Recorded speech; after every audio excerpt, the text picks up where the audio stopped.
I can still smell that morning, boiling water, screams, and sounds of running feet. That's how the story of Nwakaego began, the girl my neighbor once treated as a burden.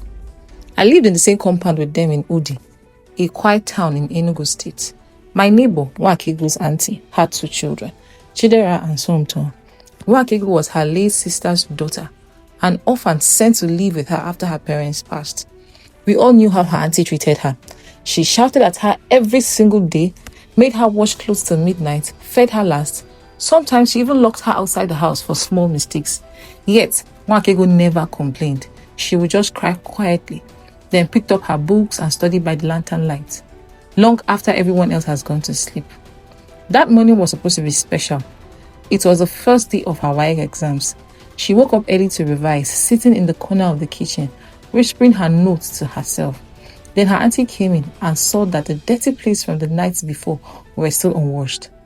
But before anyone could say a word, she grabbed the kettle from the stove. Steam rising, she shouted, "You can't read when my house is dirty." Then she poured it. The scream that followed didn't even sound human. It still rings in my head sometimes. Nwakaego ran out of the house, her skin already peeling under her school uniform. She didn't even know where she was going. She was just running. At that exact moment, a big black car entered the street. It was Chief Nnadozie, a man who had just returned to the village after spending 30 years abroad. He was visiting to see the land his father left him. Before anyone else could react, the car almost hit her. People ran out. They thought she had collided with the car. Her aunt just stood there frozen. The chief came out shaking when he saw the bones and realized what has happened.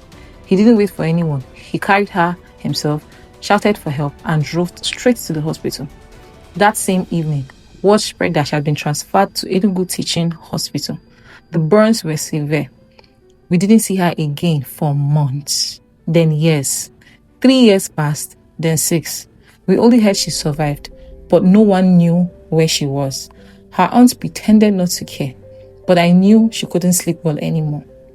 Then one rainy night, her auntie fell sick. The pain in her stomach was so bad that the neighbors rushed her to the city. The doctors said it was appendicitis and she needed surgery immediately. Everything happened fast. They wheeled her into the theater. We waited outside. When the doctors came out, he said the surgery went well. Then I saw a young woman in a blue surgical gown walk past. For a second, I thought I recognized her eyes. She looked once at my neighbor lying on the bed and turned away.